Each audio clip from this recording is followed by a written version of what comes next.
जो ठीक है ऐस महाराज जी, लग गया था, ये तो लग गया था महाराज जी, वहीं से चलिए। चलो सो सो ठीक भी है बने नहीं काहे थे। जी। स्थूल सूक्ष्म समाज में सर्व का स्वामी प्राण है। देखो, कहते स्थूल अथवा सूक्ष्म जो भी समूह है ना, संघात है, उससे सबसे श्रेष्ठ कौन है? प्राण। यदि प्राण नहीं होगा तो सूक्ष्म शरीर भी खत्म हो जाएगा और स्थूल भी खत्म हो जाएगा। तो सबका स्वामी कौन हुआ? प्राण। श्रेष्ठ स्वामी भाव श्रेष्ठ है प्राण। प्राण रहेंगे तो स्थूल शरीर है, प्राण रहे तो सूक्ष्म शरीर है। तो प्राण बिना शरीर को देख के क्षण मात्र भी रहने नहीं देते। जब प्राण चला गया तो उसी समय कहते इसको जला दो। तो इसलिए श्रेष्ठ कौन हुआ? प्राण। बाहर ले जावे हैं, दाहा करे हैं, स्पर्श तय स्नान करे हैं। जिससे प्राण निकल जाते हैं उसका स्पर्श भी हो जाए तो स्नान करते हैं कि अपवित्र हो गए। इसलिए प्राण ही श्रेष्ठ हुआ। याते स्थूल शरीर का सार क्या है? प्राण। तैसे सूक्ष्म शरीर में भी प्रधान क्या है? प्राण। प्राण इंद्रियादिक परस्पर श्रेष्ठता विवाद करके प्रजापति के समीप जाए के कहा। एक बार इनका आपस में झगड़ा हो गया। प्राण कहता मैं श्रेष्ठ है, स्थूल शरीर कहता मैं श्रेष्ठ हूँ, इंद्रिय कहते मैं श्रेष्ठ हूँ, कर्म इंद्रिय कहते मैं श्रेष्ठ हूँ। झगड़ा जब नहीं समाप्त हुआ तो कहते चलो ब्रह्मा जी के पास चलते हैं, उन्हीं से पूछते हैं कि कौन श्रेष्ठ है। तो कहते वहाँ पहुँच गए, जा करके क्या बोलते हैं, हे भगवान हमारे विषय श्रेष्ठ कौन है? ऐसा प्रश्न किया। तब प्रजापति ने कहा तुम सारे स्थूल शरीर में प्रवेश करके एक एक निष्के जाओ। ब्रह्मा जी कहते कि इंद्रिय है, मन है, अंतःकरण, प्राण आदि को कहते कि तुम एक एक आदमी शरीर में घुसो और घुस के बाहर जाते जाओ। पहले इंद्रियां गईयां और इंद्री जा करके बाहर आ गई, कुछ नहीं हुआ स्थूल शरीर को। प्राण उसके बाद जो है अंतःकरण गया और बाहर आ गया, शरीर को कुछ नहीं हुआ। प्राण अंदर जाके जब बाहर आया तो राम नाम सत्य है, ऐसा हो गया। वो ही कह रहे हैं जिसके निकसने ते शरीर अमंगल रूप हो के गिर पड़े सो तुम्हारे में श्रेष्ठ है। जिसके अंदर जाने के बाहर आने के बाद शरीर गिर जाएगा वही श्रेष्ठ है, ऐसा ब्रह्मा जी ने कहा। तो प्रजापति के वचन तय नेत्रादिक इंद्रियन तय एक एक के अभाव तय अंधादि रूप शरीर की स्थिति देखी और प्राण के निकसने का उद्योग करते ही शरीर गिरने लगा। तब सर्व ने यह निश्चय किया हमारा सर्व का स्वामी प्राण है।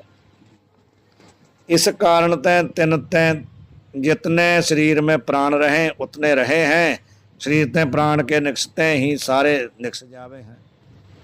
प्राण निकल गया तो सभी निकल जाते हैं, प्राण रहता है तो सभी रहते हैं, इंद्रिय भी रहते हैं, मन भी रहता है, सब कुछ रहता है। जाते सूक्ष्म समाज का राजा की न्यायी प्राण ही प्रधान है, ताके निकसे बिना अंतःकरण ज्ञान इंद्रिय बाहर निकसे नहीं। शंका तो ये हुआ था कि जब बाहर दर्शन देख रहे कौन जाता है, तो कहा कि प्राण की जनाने की जरूरत नहीं है, प्राण तो यहीं रहता है। ज्ञान इंद्रिय वहाँ जाते हैं, अंतःकरण जाता है, प्राण और कर्म इंद्रिय जहाँ रहते हैं। तो कहते हैं बिना प्राण के कोई नहीं जा पाएगा बाहर। जब प्राण जाएगा तो सब जाएंगे, नहीं तो नहीं जा पाते, किसी की हिम्मत ही नहीं जाने की, उसके बिना तो सब गिर जाते हैं। जब तक प्राण अंदर रहता है तो सभी लोग रहते हैं, जब प्राण निकल जाता तो सब निकल जाते हैं। तो बिना प्राण के कैसे जाएंगे? नहीं जा सकते, प्राण को साथ लेकर के उनको जाना पड़ेगा।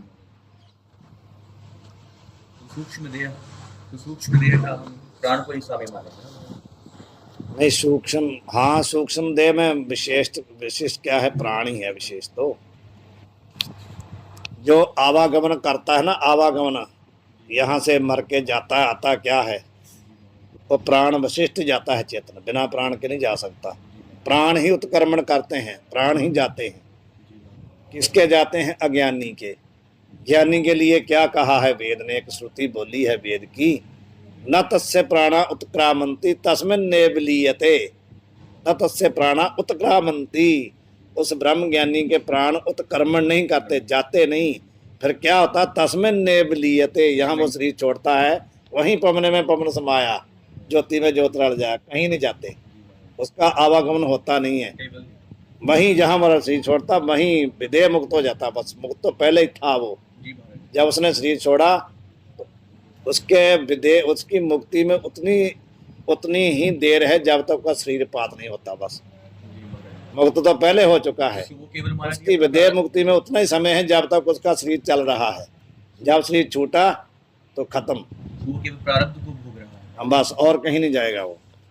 अथवा अंतःकरण और ज्ञानेंद्रिय भूतन के सत्व गुण के कार्य हैं। दूसरा एक तो ये बताया कि प्राण क्यों श्रेष्ठ के बिना बिना प्राण के शरीर गिर जाता है, इसलिए श्रेष्ठ है। दूसरा कारण क्या है? अंतःकरण और ज्ञानेंद्रिय क्या है? वो भूतों के सत्व गुण से बने हैं। जिनमें ज्ञान शक्ति है, क्रिया शक्ति नहीं। क्रिया शक्ति नहीं, क्रिया शक्ति होगी तो चलेगा, ज्ञान शक्ति तो चलेगा नहीं। बैठा बैठा वहीं सबको जान जाएगा। तो ये इंद्रियों में भी क्या है? ज्ञान शक्ति है। अंतःकरण में ज्ञान शक्ति है। क्यों ज्ञान शक्ति है? क्योंकि भूतों के सत्व गुण से उत्पन्न हुए हैं, अंतःकरण भी और ज्ञान इंद्रिय भी। क्रिया शक्ति किसमें है? प्राण में। क्रिया करने की शक्ति प्राण में है। ताके बलते मरण समय लिंग शरीर इस स्थूल शरीर को त्याग के लोकांतर में जावे है। जो अभी मैंने बताया, उस प्राण में जो क्रिया शक्ति है ना, उसी के बल से ही सूक्ष्म शरीर स्थूल शरीर को छोड़ के लोकांतर में जाता है। और प्राण के ही बलते इंद्रिय द्वारा अंतःकरण की वृत्ति बाहर घटादि कर के समीप जावे है। जो अंतःकरण की वृत्ति विषय के पास जाती है, किसके द्वारा जाती है? प्राण शक्ति के द्वारा। नहीं जा सकती ना। और प्राण के सहारे बिना अंतःकरण आदिकन का बाहर गमन संभव नहीं। इसी कारण ते योग शास्त्र में कहा है, प्राण निरोध के बिना मन का निरोध होवे नहीं।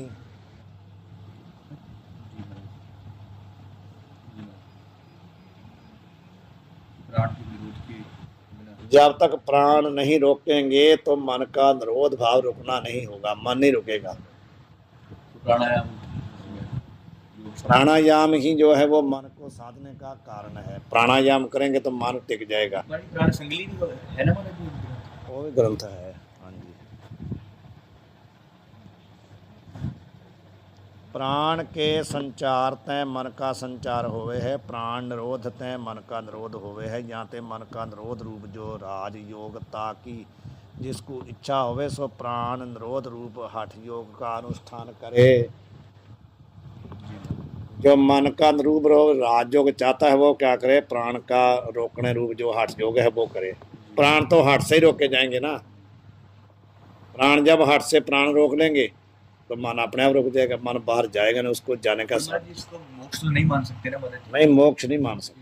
यहाँ पर तो ज्ञान का अभाव है। ये है कि इससे उम्र बढ़ सकती है। आप प्राण रोक के बैठे रहो, प्राण नहीं चलेंगे तो उम्र बढ़ जाएगी। प्राण खत्म होंगे तभी तो प्रारब्ध खत्म होगी। प्राण जब रोक दिए, ऋषि जो जोगी लोग थे वो 10-10, 5-5, 7-7 साल, 10 साल, 20 साल, 50 साल, लाखों साल रोक के बैठे रहते थे। मैं टिप्पणी भी यहाँ पर लिखी हुई। हाँ, इसको पैरा पूरा कर दें। सो प्राण रोध रूप हठ योग का अनुष्ठान करे। याते भी प्राण के अधीन अंतःकरण का गमन ताके निकसे बिना अंतःकरण ज्ञान इंद्रिय बाहर निकसे नहीं जा सकते। अब टिप्पणी पढ़ लो। हे सौम्य, प्राण रूप किया खंबा होगा, खंबा होगा ना, खंबे विषय है पक्षी की न्यायी बंधन जिसका। खंबे के साथ किसी को बंधा जा सकता है ना, तो कहते हैं प्राण रूप खंबे विषय है बंधन जिसका, पक्षी की न्यायी बंधन जिसका। ऐसा क्या है? मन। प्राण का है खंबा, मन है पक्षी। तो उस मान रूपी पक्षी को किसके साथ बंधेंगे? प्राण रूपी खंबे के साथ। इस श्रुति करके मन प्राण के अधीन है, जय स्पष्ट जानिए। यह श्रुति नहीं जहां पर लिखी, श्रुति का अर्थ लिखा है।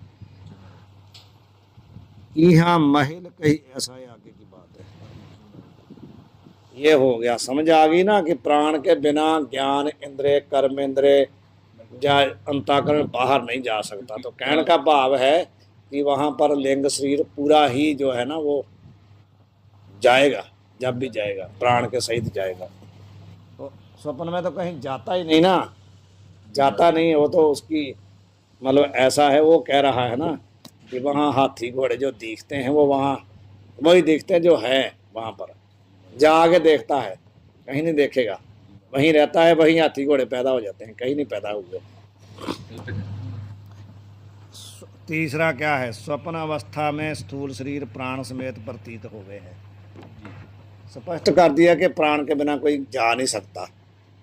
तो स्थूल शरीर जो है वो तो पड़ा है ना स्वप्न में भी, और प्राण के सहित पड़ा है, प्राण भी उसमें है। जानते बाहर जाए के साचे पदार्थन को स्वप्न में देखे हैं, यह संभव है नहीं, यह संभव नहीं ना हुआ। प्राण तो चल रहे हैं, शरीर यहाँ है, प्राण चल रहे हैं। यदि बाहर जाता तो प्राण भी साथ में जाता, तो प्राण निकलता तो मर जाता, फिर कहाँ रहता।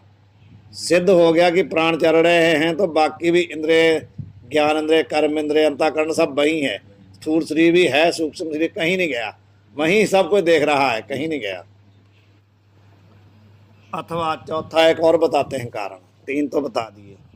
कोई पुरुष अपने संबंधी से स्वप्न में मिलके जो व्यवहार करे, तो जाग के वह संबंधी मिले, तब ऐसे नहीं कहता जो रात्रि को हम मिले थे और अमुक व्यवहार किया था, ऐसा कोई कहता है? स्वप्न में मानो हम किसी अपने दोस्त को मिल गए रात को, तो दूसरे दिन वो सामने जागृत में भी आ गया, हम उसको पहले ये थोड़ी बोलेंगे कि रात को हम आपको मिले थे, कैसा बोलेंगे? मिले ही नहीं कहीं। यदि कहते ऐसा होता कि सूक्ष्म शरीर निकल के जाता, तो फिर रात को मिले तो उसको पता होता कि मिले थे रात, तो कहीं नहीं गए, वो सब मनोमय पदार्थ है। और जागृत में तो दोस्त अलग है, स्थूल शरीर वाला रात को वो दोस्त था ही नहीं वहाँ, रात को तो मनोमय था, वासनामय था सब वो दृश्य। वहाँ त्रिपुटी ही जो है सारी मनोमय है, परमात्मा भी, प्रमाण भी, प्रमेय भी सब क्या है? मनोमय है, वासनामय है। हमारी जो जो सुषुप्ति है उसमें त्रिपुटी का अभाव है हमारे, उसमें तो अभाव है ना उसमें त्रिपुटी कहाँ, उसमें अंतःकरण ही नहीं है, उसमें केवल अज्ञान है। उसमें त्रिपुटी है लेकिन सूक्ष्म रूप, वासना रूप में अज्ञान में बैठी है। त्रिपुटी है तो सही, लेकिन बीज रूप में बैठी है, व्यक्त नहीं है। व्यक्त होती तो वहीं पर बताता कि मेरे को आनंद से नींद आई है, वहां पर बता नहीं पाया, क्योंकि व्यक्त करने का साधन था ही नहीं कुछ वहाँ। सुषुप्ति को समाधि के साथ भी तुलना करते हैं ना? हाँ करते हैं, संकेत है समाधि का वो, और मुक्ति का भी संकेत है।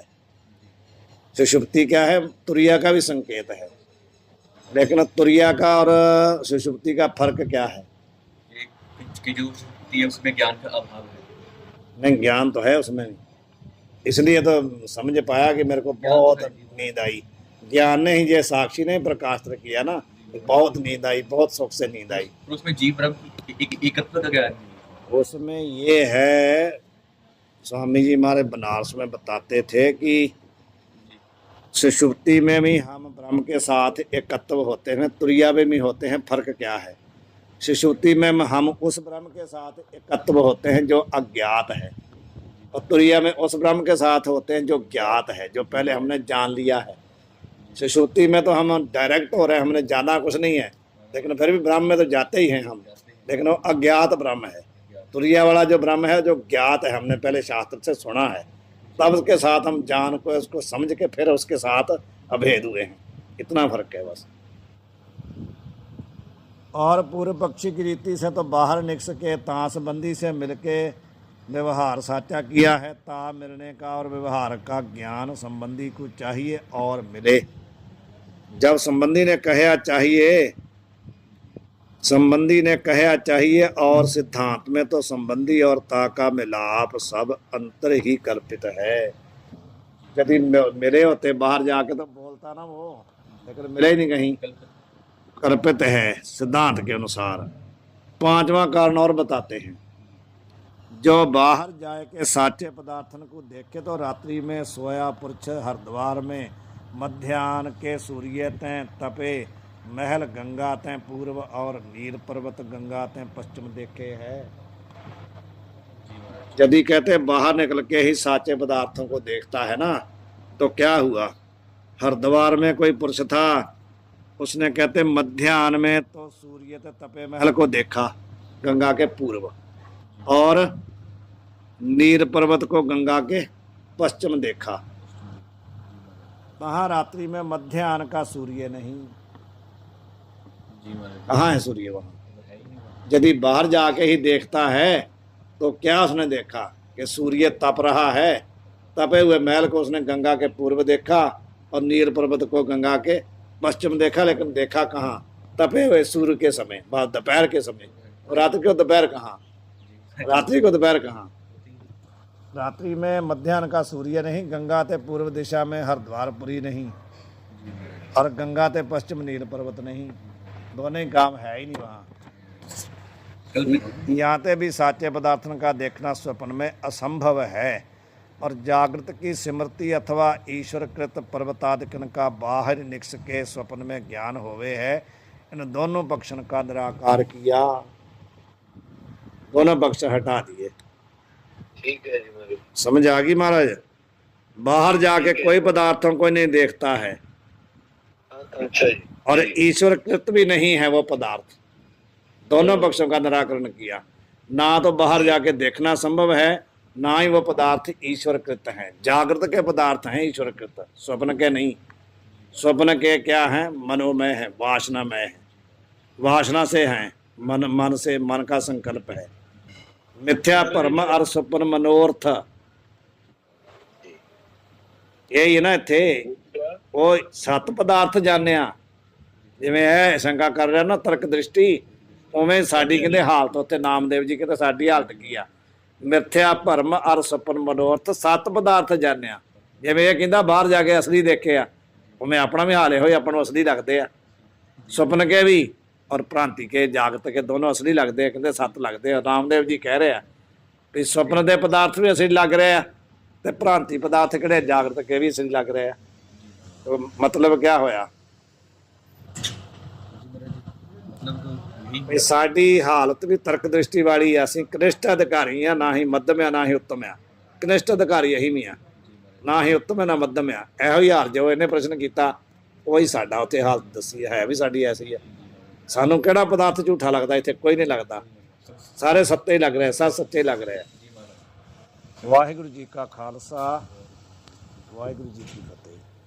महाराज जी एक हमारा प्रश्न था जैसे ना